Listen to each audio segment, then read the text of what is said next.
네, 반갑습니다. 저는 호남대학교 대학원 재활과학과 언어치료 전공의 변혜원 교수입니다. 자, 오늘 고급 연구 방법 및 통계 10주차에서 다루실 내용들은 바로 SPSS에 대한 기초적인 내용들 하고요. 기술 분석, 그리고 T-테스트입니다.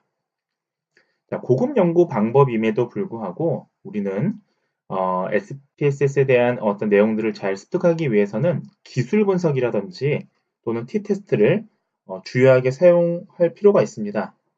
자, 그 같은 이유 중에 첫 번째 이유는 여러분들이 이제 사용하는 어떤 통계라고 할지라도요, 통계적인 검정에서 기초적으로 가장 기본적으로 사용되는 부분들이 바로 기술 분석이기 때문입니다.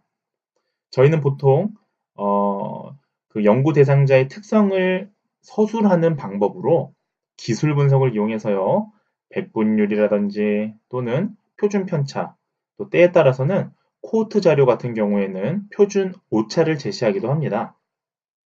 따라서 기술 분석을 이렇게 다시 한번 이렇게 습득하는 방법을 복습 차원에서 보시면 더 좋을 것 같습니다. 자, 두 번째는 T-테스트입니다. 아마 기초 연구 방법에서 T-테스트 정도는 이제 학습하셨을 가능성이 높은데요. 자, 이것도 역시 마찬가지입니다. 저희가 T-테스트라고 하면 대부분의 연구자들이 너무 과소평가하는 경우들이 있는데요. 그렇지 않습니다. 저희가 T-테스트를 사용하는 이런 방법들이 의외로 아주 고급적인 그런 저널들, 이른바 우리가 SCI급 저널이라고 표기하는데요. SCI급 저널들도 보시면 의외로 많은 연구들에서 T-테스트, T-검정을 사용한 연구들이 많다는 점에서 깜짝깜짝 놀랄 때가 있습니다. 아주 우수한 임팩트 팩터가 높은 그런 저널에서도 T-테스트를 사용하는 경우를 최근에도 저는 이제 보고 있습니다. 따라서 우리가 이러한 부분들을 이번 기회에 다시 한번 잘 학습한다라고 생각하시면 더 좋을 것 같습니다. 자, 본격적으로 들어가기 전에요. 저희가 이제 지난 시간에 한번 내용들을 학습 차원에서 한번 다루시고 가시겠습니다. 자, 잠시만요. 네. 자, 먼저 지난 시간에 배우셨던 내용입니다. 자, 먼저 지난 시간에 우리는 산포도에 대해서 학습하셨습니다. 자, 산포도라는 게 뭘까요? 네. 자, 전체 분포가 중심 위치를 중심으로 흩어진 정도를 얘기합니다. 자, 우리가 이렇게, 네. 자, 이렇게 표가 있으면, 이런 게 지금 분포라고 봤을 때요. 이게 중심값이라고 우리가 표현할 수가 있겠죠? 자, 미디언, 중심값을 기준으로 이렇게 분포, 흩어진 정도를 우리는 산포도라고 합니다.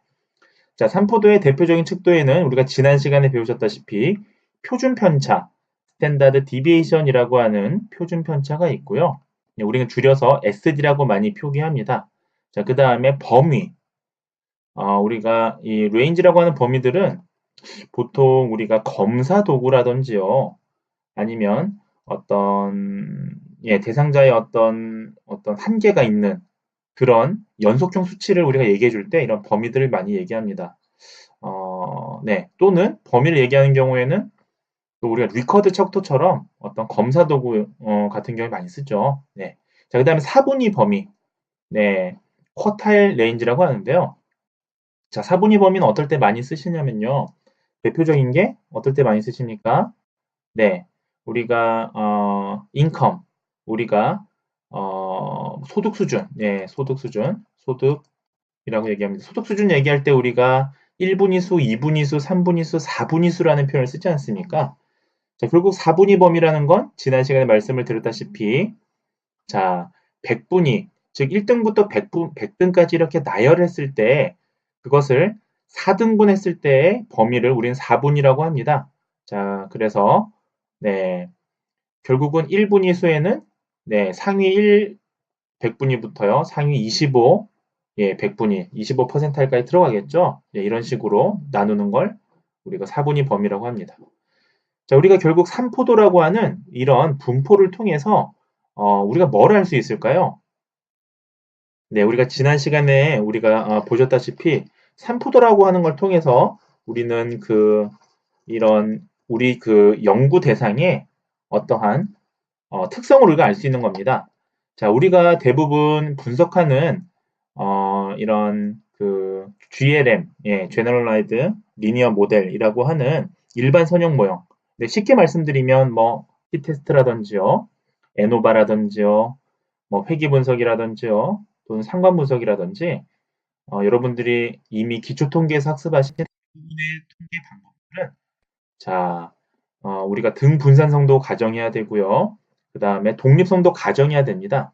자, 그러한 등 분산성, 즉 다시 얘기해서 각 집단이 두 개가 있다면 그 두 개의 집단에 이런 분포가 동일해야 된다는 걸 가정하고 사실은 우리가 통계 분석을 들어가거든요.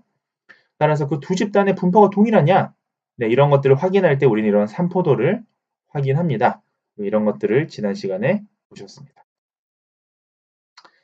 자, 또 다음에 보신 우리가 지난 시간에 보셨던 거는 정규 분포였습니다. 네. 자, 정규 분포. 자, 정규 분포는 여러분들이 잘 아시는 자, 이런 종 모양의 종 모양의 별 쉐입이라고 합니다. 종 모양의 좌우 대칭 시메트릭. 보시다시피 여기 그림에 보시면 좌우가 이렇게 대칭되어 있죠. 이러한 분포를 정규 분포라고 합니다. 네. 이런 분포를 우리가 다른 말로 가우시안 분포라고 하죠. 네. 우리가 흔히 아는 이런 분포를 가우시안 분포 또는 정규 분포라고 합니다. 아주 이상적인 분포죠, 사실은. 네, 싱글픽. 네. 이 뭐라 그러죠? 이게 꼭지점이 하나밖에 없는 겁니다. 자, 이렇게 하나 있는 이런 것들을 정규 분포라고 합니다. 자, 지금 보시는 이 아래에 있는 표는 상당히 이상적인 정규 분포 값이라고 볼 수가 있겠는데요. 왜냐하면 평균이나 중앙값이나 최빈값 다 이게 약자로는 M으로 시작을 하죠. 이니셜로는 민, 미디언, 모드라고 하는 이런 세 가지 값이 모두 같은 위치에 취하게 됩니다. 보시다시피 여기 보시죠. 같은 위치에 이렇게 취하는 그 말은 뭐겠습니까? 좌측과 우측이 모두 동일하다는 거죠. 시메스트릭하다는 거죠. 네. 자, 이런 것들을 우리가 정규 분포라고 합니다. 자, 아까도 말씀드렸던 가우시안 분포고요. 자, 확률 면적이기 때문에 이걸 1로 치면 각각의 보시다시피 네, 여러분들이 뭐 2표준 편차, 뭐 1표준 편차 할 때 각각 몇 %에 들어가는지 여기 이렇게 나와 있습니다. 네, 이런 것들 참고하시면 되는데요.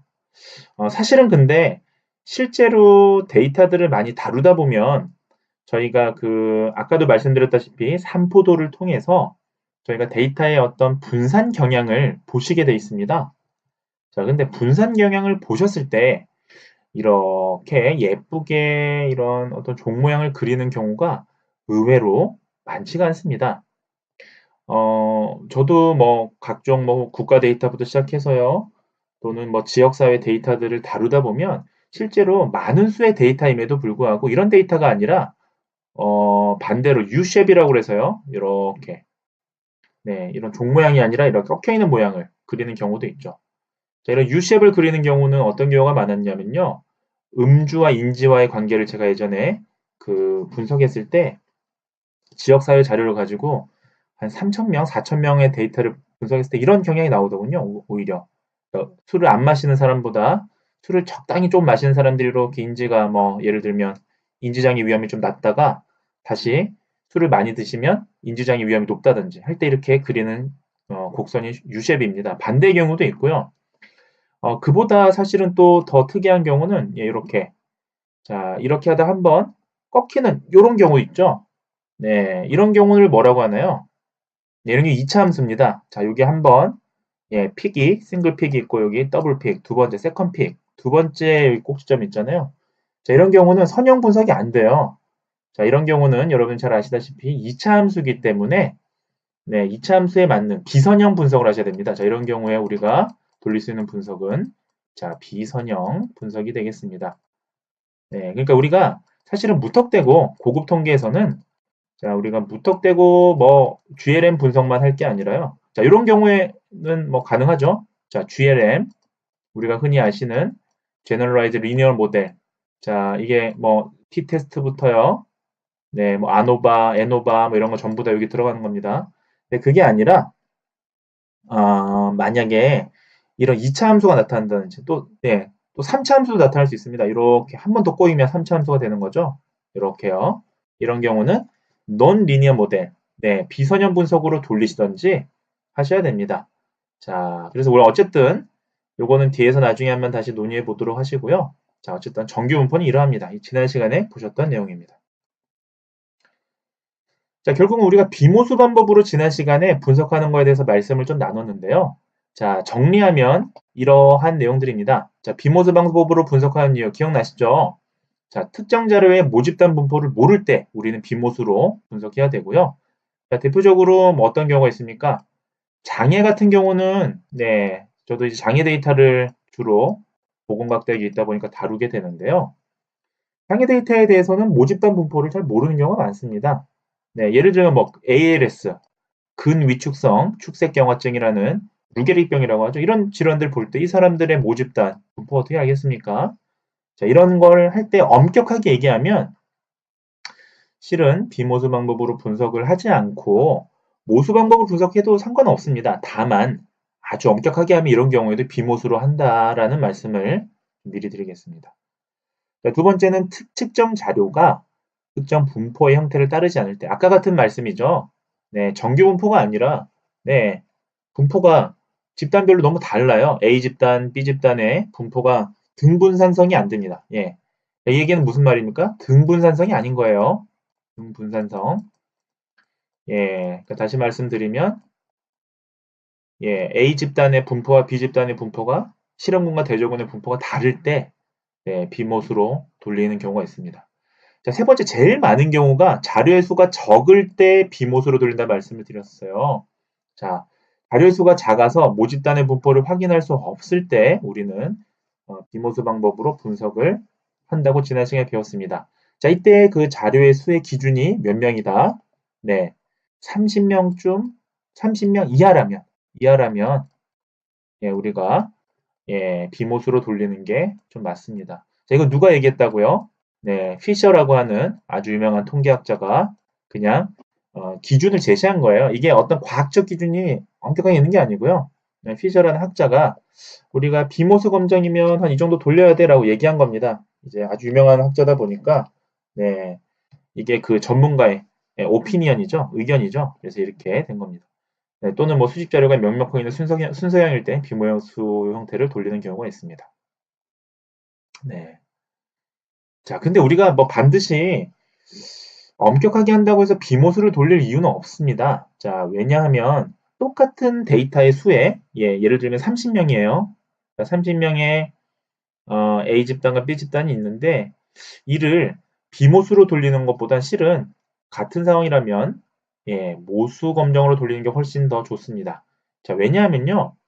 비모수에 대해서는 우리가 나중에 마지막 주차 때 학습하시게 되겠습니다만 비모수는 어떤 모집단의 평균을 가정하는 게 아니기 때문에요. 비모수가 하는 방법은 두 가지입니다. 결국은 예, 비모수는 평균이나 이런 것들을 비교하는 게 아니라 각각의 값을 부호로 본다든지요.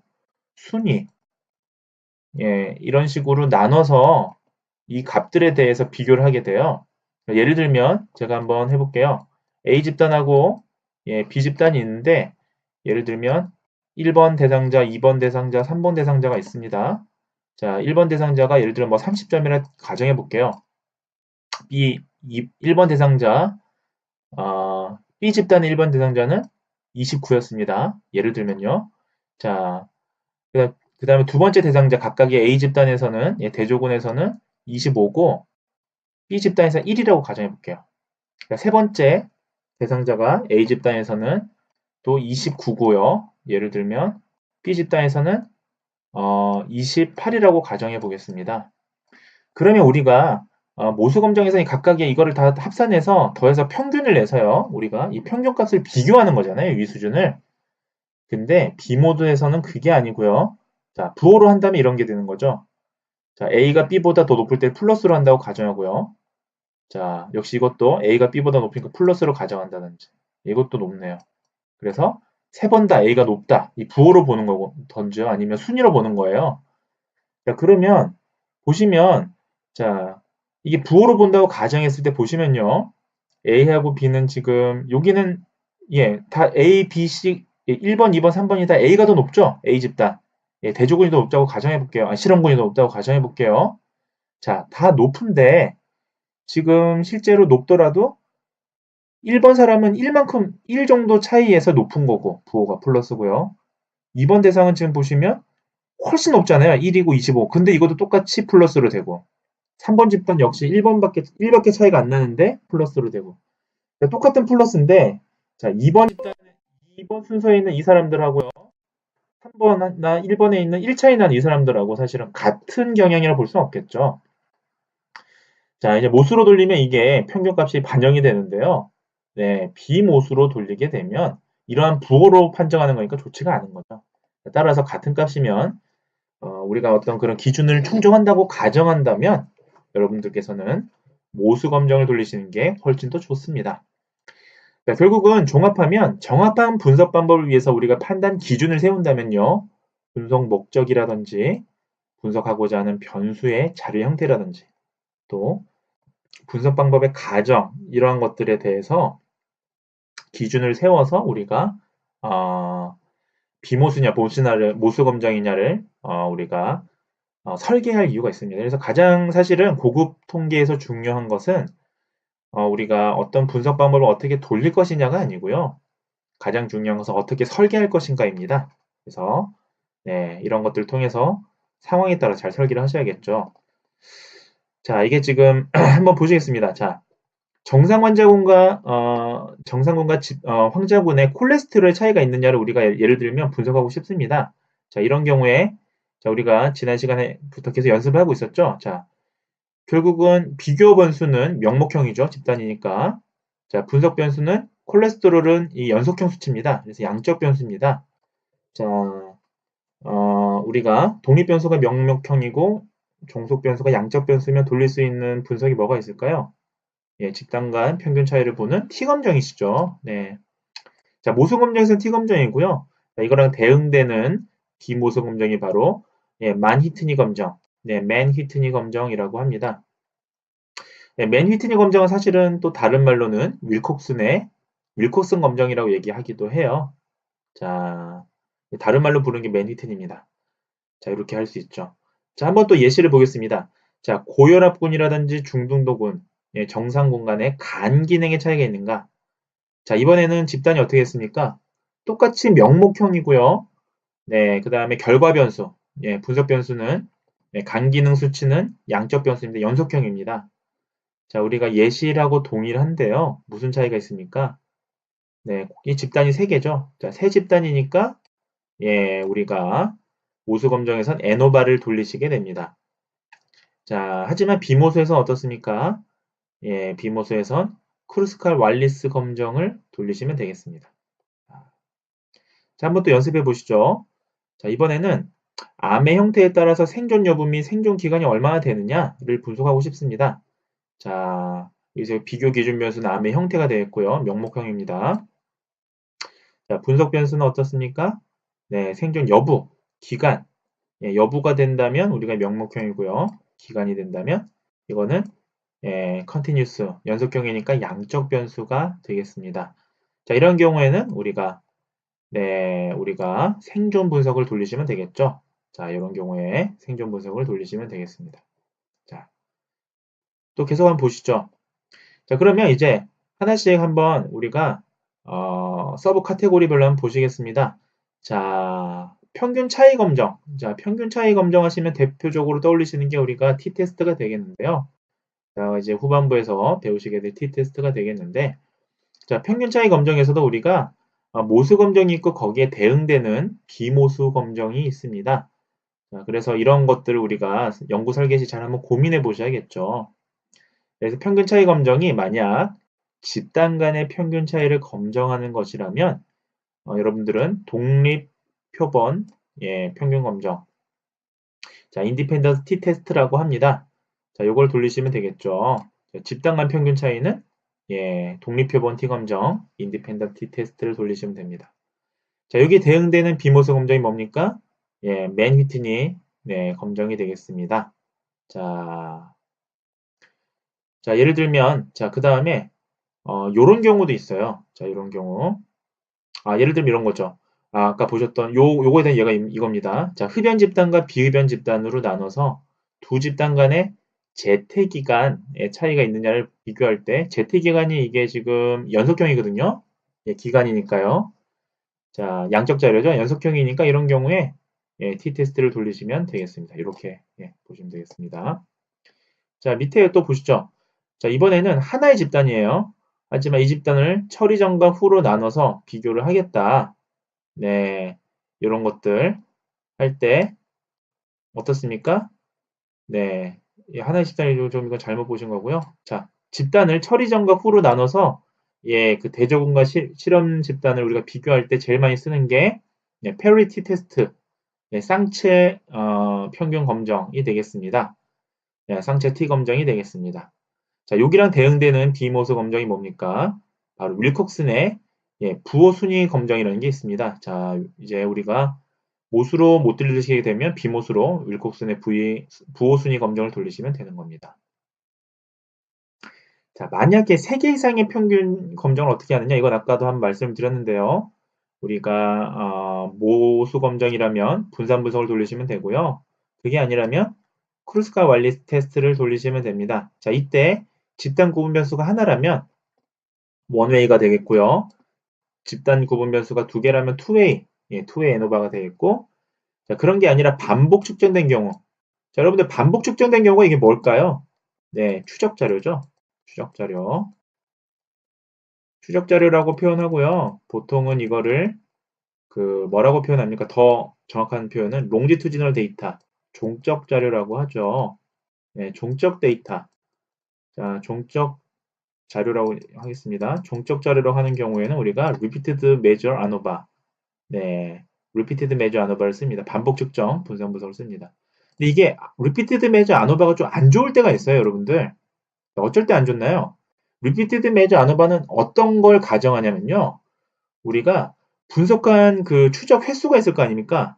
예, 예를 들면 1차 예, 검사를 하고 두 번째 추적해서 2차 검사를 하고 세 번째 3차 추적을 하고 4차 추적을 했는데 추적할 때 미싱 데이터가 하나라도 있잖아요. 예를 들면 이 두 번째 미싱 데이터가 실험 집단 한 번 있었어요. 그러면 이 미싱 데이터가 있는 횟수는 네, 분석에 들어갈 수가 없습니다. 자, 그래서 리피티드 매저너바는 정말 실험이 모든 추적이 다 완벽하게 이루어지는 경우에만 가능해요. 네. 근데 실제로 여러분들이 추적 자료를 뭐 임상에서 또는 뭐 현장에서 데이터를 수집하시다 보면 네, 센서드라고 표현하는데요. 중간에 이탈하는 자료들이 꼭 반드시 생기게 돼 있습니다. 또 요새는 코호트 연구라고 해도요. 우리가 그 추적할 때 그 아주 우리가 실험 설계처럼 어, 모든 사람들을 다 똑같은 출발선에서 추적해서 똑같은 날짜에 검사하는 게 아니고 요새는 코호트가 다이나믹 코호트라고 혹시 들어보셨습니까? 예, 다이나믹 코호트라고 그래서 실제로 병원에서 검진 자료는요. 그 처음에 기초선이 다 다르죠. 예. 어떻게 100명의 환자를 똑같은 시간에다 불러서 검사하는 게 아니라 예. 그 사람이 진단된 날짜가 다 다르잖아요. 그거를 이제 베이스라인으로 기초선으로 하는 경우가 있습니다. 자, 이런 다이나믹 코호트 같은 경우는 리피티드 메저 아노바 쓰기가 상당히 어렵겠죠. 자, 그러면 어떤 걸 쓰셔야 되느냐? 그때 쓰시는 게 GEE, 네, 라든지요. 또는, 네, 믹시드 모델, 뭐 이런 것들을 쓰게 되겠지요. 네, 이거 무슨 차이가 있느냐? 이거는, GE는, 우리가 반복 측정 분석의 한계를 좀 보완하는 건데요. 이건 지금 이 시간에 다 설명드리기 좀 어렵고요. 나중에 한번 찾아보시기 바랍니다. 일반화 추정 방정식이라고 합니다. 자, 넘어가도록 하겠습니다. 자, 그 다음에 관계 검정입니다. 관계 검정은 변수와 변수와의 관계를 검정하는 이른바 연관성, 예, 연관성 또는 관련성이라고 하죠. 연관성을 보는 방법. 크게 두 가지가 있죠. 네, 상관 분석과 회귀 분석이 있겠습니다. 자, 먼저 상관 분석을 보시면요. 자, 연관성에서는 우리가 모수 검정에서는 피어슨 상관 분석을 쓰시면 되겠습니다. 네, 상관계수 R이 나오겠죠. 자, 근데 이게 비모수 데이터라면 어떻습니까? 데이터 수가 적다면 스피어만 상관 분석, 스피어만 코레이션을 쓰시면 되겠습니다. 자, 만약에 연구자가 아래에서 보시는 것처럼요. 네, 이런 경우에 우리가 리그레션을 씁니다. 예를 들면 몸무게가 많이 나가면 허리 둘레도 크냐?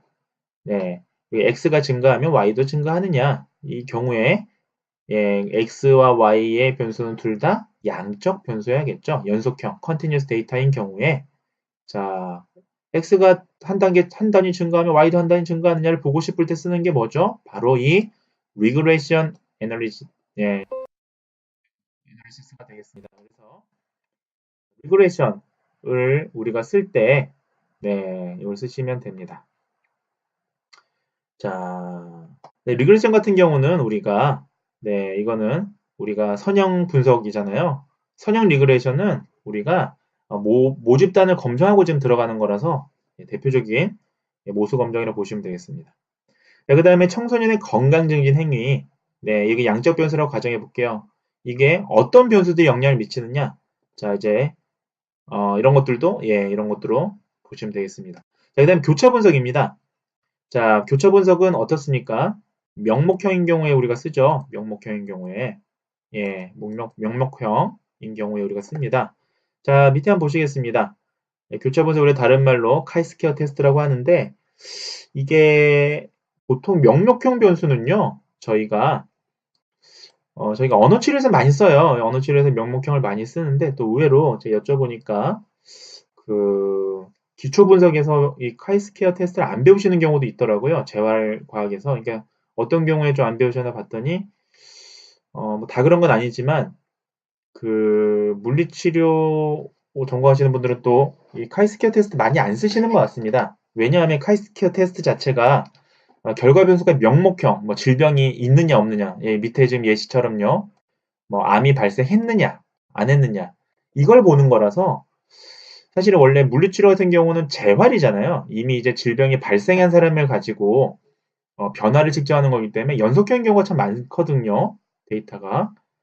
그런 경우라서 좀 카이스케어 테스트를 안 배우시는 그러니까 잘 모르시는 분들이 좀 많았던 것 같습니다. 그래서 이 자리를 빌어서 다시 한번 말씀을 드리면 아래처럼요. 만약에 뭐 임신 연령과 경부암 발생, 이 경우에 yes or no로 돼 있는 이러한 명목형 변수에 우리가 연관성을 볼 때는 교차 분석이라는 걸 쓰시게 됩니다. 만약에 이게 연관성이 아니고요. 만약에 그 페어리티 테스트처럼 만약에 이런 추적을 한 번 했을 때 시간에 따라서 추적 횟수 한 번에 따라서 치료 전 치료 후에 따라서 경부암 발생의 이 변화가 바뀌었냐 이걸 볼 때는 뭘 보시면 됩니까? 맥리마 검정을 그때 보시면 되는 거예요. 맥리마 검정을 보시면 이게 이게 결국은 연속형에서 페어리티 테스트가 결국은 이 명목형에서는 똑같은 게 바로 맥리마 테스트라고 보시면 됩니다. 이것도 SPSS의 기능이 있습니다. 네, 있습니다. 자, 이게 지금 사실은 길게 우리가 설명을 드렸는데 이게 핵심이에요. 사실은 이게 우리가 이러한 것들을 연구 설계 때 연구자가 정확하게 알고 있지 않으면 사실은 그 통계 분석 돌리는 거야. 특히 SPSS 같은 경우야 우리가 책을 보고 클릭하면 되지 않습니까? SPSS가 굉장히 유저 프렌들리, 아주 이게 사용하기 편하거든요. 사실은 우리가 그게 중요한 게 아니고, 연구를 처음 설계하는 단계부터 연구자가 개입을 해야 되니까요.